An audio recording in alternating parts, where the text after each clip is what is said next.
Hello and welcome to our YouTube channel inspiring mathematics by Anoop Mudgil. Last lecture में हमने किसी भी लिमिट का एग्जिस्टेंस सीखा था कि कोई भी लिमिट किसी फंक्शन पे कब एग्जिस्ट करेगी, ये हमने कल डिस्कस किया था और इस पे बेस्ड एक्सरसाइज 13.6 के 3 क्वेश्चन हमने कंप्लीट किए थे। आज हम इसी एक्सरसाइज को आगे बढ़ा रहे हैं और आज हमारे पास जो 4-5 क्वेश्चन इस एक्सरसाइज में बाकी हैं उसमें आप देखेंगे फंक्शन कुछ कैटेगराइज करके दिया गया होगा, मतलब फंक्शन कुछ कंडीशंस पे कैटेगरी बना करके दी गई होगी और हमें फिर इन पे लिमिट एग्जिस्ट होगी या नहीं होगी ये चेक करना है। ठीक है, तो यहाँ देखते हैं क्वेश्चन नंबर 4 पे अगर हम बात करें, एक फंक्शन दिया गया है 5x - 4, लेकिन ये फंक्शन कब है, कैटेगरी बना दी, फंक्शन है 5x - 4, कब, जब x की वैल्यू 0 और 1 के बीच में है, मतलब जो x है वो 0 से 1 तक है और 1 के इक्वल भी है। और यही फंक्शन होगा कब, जब x की वैल्यू 1 से 2 तक हो, राइट। तो इस कैटेगरी, मतलब ये फंक्शन इस कैटेगरी पे बना दिया है और हमें ये चेक करना है कि इस फंक्शन पे limit x tends to 1 exist होगा कि नहीं होगा। ये आपसे लास्ट में क्वेश्चनिंग की गई है, मतलब इस पे limit x tends to 1 check करा करके देखना है। तो कल जो हम डिस्कस कर रहे थे कि सबसे पहले हम LHL निकालेंगे, left hand limit. Left hand limit के लिए कितना लिखेंगे, लिमिट x टेंड्स टू 1, इस पे 1 की लिमिट चेक करनी है, क्वेश्चन में लिखा है। तो limit x tends to 1 negative, LHL मतलब 1 में कुछ कम हो रहा है, 1 नेगेटिव, और यहाँ पहले आप फंक्शन लिखेंगे।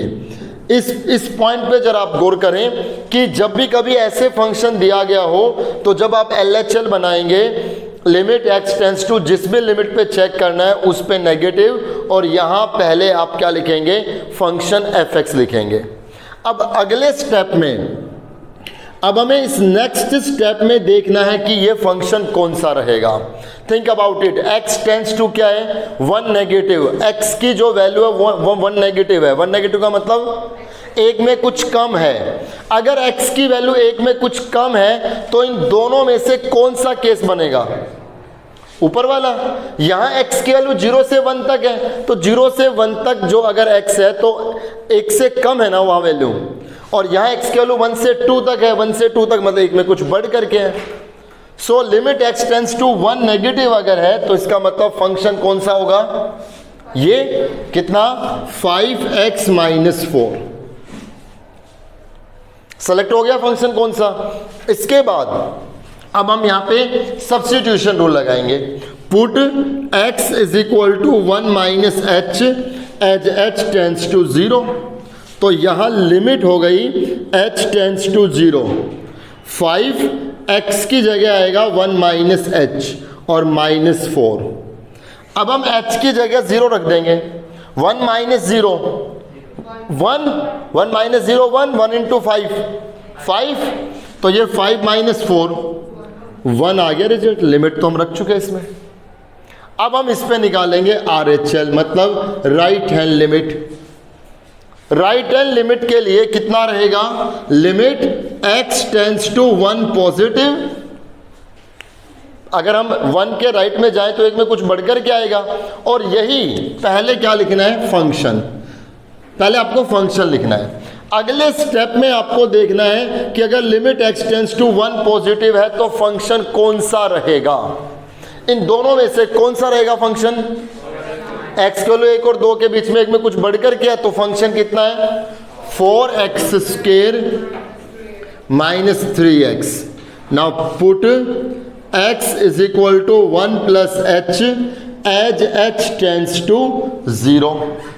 तो यहाँ हम देख रहे हैं लिमिट हो गई कितनी, h टेंड्स टू 0, और यहाँ पे 4x की जगह कितना आएगा, 1 + h, तो 1 + h का स्क्वायर -3 और साथ में 1 + h। अब हम h की जगह 0 रखेंगे, तो 1 + 0 1 का square 1 × 4 -1 + 0 1 × 3, so 4 - 3 is 1।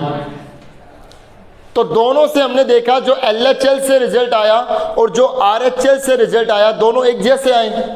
Here you can say that LHL is equal to RHL, so you will decide that given limit exist। दी गई लिमिट इस फंक्शन पे एग्जिस्ट करेगी, मतलब कौन सी थी, 1 थी, वो limit x tends to 1 fx exist, right, कि इस फंक्शन के ऊपर जो लिमिट x टेंड्स टू 1 लगाई गई है वो एग्जिस्ट करेगी। समझ आ गया? चलिए क्वेश्चन नंबर 5 और 6 में चलते हैं। बच्चे क्वेश्चन नंबर 5 और 6 दोनों ही एक जैसे क्वेश्चन है, दोनों में ही फंक्शन को बिल्कुल इन्हीं की तरह कैटेगराइज करके दिया गया है, लेकिन इस बार उस फंक्शन में एक कांस्टेंट टर्म k रखी हुई है। SI 6 में आप देखोगे, SI 5 में है, और हमसे ये कहा गया है find the value of k। हमें इस कांस्टेंट k की वैल्यू निकालनी है जब इसके ऊपर ये limit x tends to 2 exist कर गई। मतलब ऑलरेडी आपको ये बता दिया कि इस पे लिमिट एग्जिस्ट कर रही है। अब ये कह रहा है अगर इस पे लिमिट एग्जिस्ट कर रही है तो बताइए k की वैल्यू क्या होगी। तो चलते हैं वही चीजें, अगर लिमिट एग्जिस्ट कर रही है तो LHL और RHL इक्वल आने चाहिए, उनको इक्वल करके k की वैल्यू निकाल देंगे। तो LHL पे कितना बनेगा, limit x tends to 2 negative, limit x tends to 2 negative, और यहाँ पे कितना, फंक्शन fx। पहले आपको फंक्शन fx लिखना है, इसके बाद limit x tends to 2 negative. 2 negative का मतलब जो x की वैल्यू है वो 2 से थोड़ी कम है ना। अगर x की वैल्यू 2 से थोड़ी कम है तो इन दोनों में से कौन सा केस बनेगा, ऊपर वाला, x लेस देन और इक्वल टू 2। इसका मतलब जो x की वैल्यू है वो 2 से कम है या 2 के इक्वल है, तो 2 से कम वाले पे भी यही और 2 के इक्वल पे भी यही। तो 2 से लेस देन के लिए मतलब 2 में कुछ कम होना, 2 में कुछ कम होना मतलब 2 से लेस होना। तो 2 से लेस पे फंक्शन कौन सा है हमारा, बोलो बच्चों कितना, 2x प्लस 3। तो फंक्शन कितना हो गया, 2x प्लस 3। अब यहाँ पे सब्स्टिट्यूशन लगाएं, तो इसके लिए हमने क्या किया, put x is equal to 2 minus h as h tends to 0। यहाँ लिमिट हो गई h tends to 0, 2 times x की जगह कितना, 2 माइनस h प्लस 3।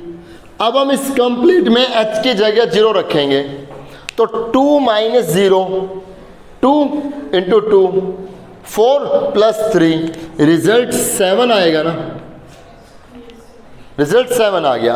अब हम यहाँ पे फाइंड आउट करेंगे RHL, राइट हैंड लिमिट। इसके लिए limit x tends to 2 positive fx मतलब फंक्शन। अब limit x tends to 2 positive, 2 में कुछ बढ़ रहा है तो कौन सा केस है, x प्लस 3 के, x प्लस 3 के।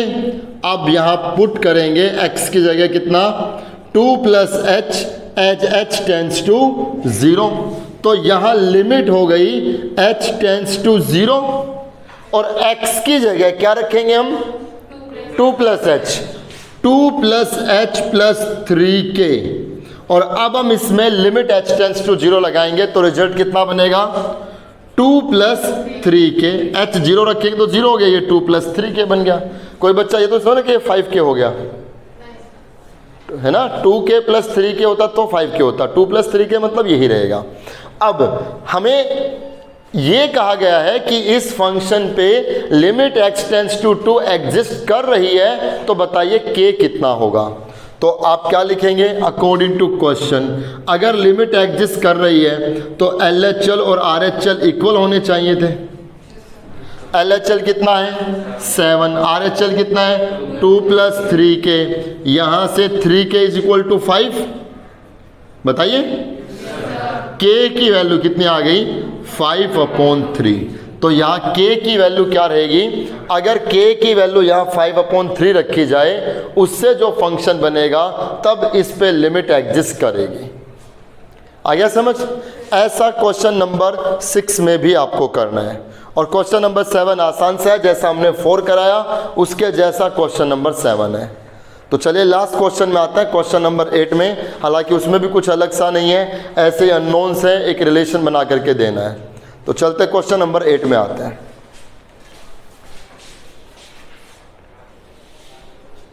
क्वेश्चन नंबर 8 में एक फंक्शन दिया गया है ax plus b if x is greater than 1। x का वैल्यू अगर 1 से ज़्यादा है तो फंक्शन ये है, और अगर x की वैल्यू 1 से लेस है तो फंक्शन ये है। अब कहा गया है find a relation between a and b। a और b दो अननोन यूज हो रहे हैं ना इसमें। देखो अगर इसमें एक ही अननोन यूज होता तो उसकी वैल्यू निकाल ली जाती, जैसे हमने लास्ट क्वेश्चन में किया LHL is equal to RHL करके। जो एक अननोन था के उसकी वैल्यू हमने फाइंड आउट की। लेकिन यहाँ पे अननोन दो हैं A और B, और जब मैं LHL और RHL को इक्वल करूँगा तो वहाँ से तो इक्वेशन एक ही बनेगी। मानते हो इस बात को? वहाँ से तो इक्वेशन एक ही बनेगी। तो एक इक्वेशन से दोनों अननोन तो नहीं आ सकते। अगर नंबर ऑफ अननोन्स हमारे पास 2 हैं तो नंबर ऑफ इक्वेशन भी 2 ही होनी चाहिए। जितने नंबर ऑफ अननोन्स उतनी नंबर ऑफ इक्वेशन, तभी सोल्व किया जा सकता है। तो क्या कह रहा है कि इनकी वैल्यू नहीं निकालनी बल्कि इनके बीच का रिलेशन निकालना है। कब? जब इस फंक्शन पे limit x tends to 1 exist कर रही है। तो सेम वही प्रोसेस हम LHL निकालेंगे। कितना आएगा? Limit x tends to 1 negative, और यहाँ पहले हम फंक्शन लिखेंगे। अगले स्टेप में लिखेंगे कि फंक्शन कौन सा सेलेक्ट हुआ। 1 नेगेटिव, x की वैल्यू 1 में कुछ कम हो रही है। 1 में कुछ कम हो जाने का मतलब 1 से लेस। 1 से लेस मतलब x लेस देन 1 यहाँ है। तो इस केस में फंक्शन कितना है? 3bx minus 2a plus 1। अब इस लिमिट को एग्जैक्ट 0 बनाएंगे तो इसके लिए क्या करें?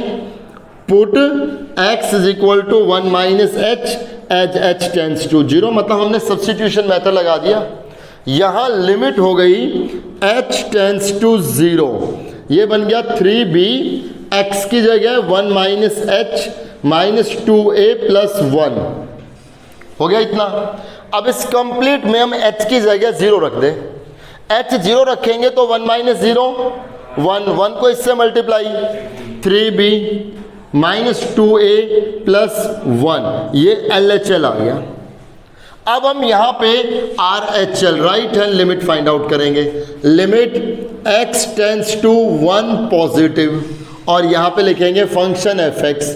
इसके बाद limit x tends to 1 positive, एक में कुछ बढ़ रहा है तो इसका मतलब x की वैल्यू 1 से ग्रेटर है। अगर x की वैल्यू 1 से ग्रेटर है तो फंक्शन कितना है? ax plus b। ax plus b. अब हम यहाँ पुट करेंगे x को कितना? 1 plus h as h tends to 0। तो लिमिट हो गई h tends to 0 a, x की जगह कितना आएगा? 1 प्लस h और प्लस b। अब इसमें h की जगह 0 रख दें तो 1 प्लस 0 1 इंटू a रहेगा। तो रिजल्ट कितना आ गया? a प्लस बी, ये रिजल्ट आ गया। ठीक है। अब कंडीशन क्या है कि a और b के बीच रिलेशन फाइंड आउट कीजिए। कब? जब इस पे limit x tends to 1 exist हो रही है। सो अकॉर्डिंग टू क्वेश्चन, अगर लिमिट एग्जिस्ट हो रही है तो LHL और RHL इक्वल होंगे, राइट? तो LHL कितना आया? 3b minus 2a plus 1। ये किसके इक्वल होना चाहिए? a प्लस b के इक्वल होना चाहिए। तो इन सबको यहाँ ले आए। 3b minus 2a plus 1 minus a minus b is equal to 0। तो रिजल्ट यहाँ आ गया माइनस 3a, और ये बन गया plus 2b plus 1 is equal to 0। Complete को नेगेटिव से मल्टीप्लाई कर दें, कितना जाएगा? 3a minus 2b minus 1 is equal to 0। ये a और b के बीच में रिलेशन मिल गया, राइट? वैल्यू नहीं आएगी। वैल्यू मतलब a और b तो बहुत से हो सकते हैं ना। ये एक रिलेशन आ गया a और b के बीच में, क्योंकि दो अननोन दो हैं, इक्वेशन एक ही बनेगी, तो a और b के बीच में एक रिलेशन बन गया ये। ठीक है। तो बच्चे ये एक्सरसाइज थी जो लिमिट एग्जिस्टेंस के ऊपर हमने कंप्लीट की।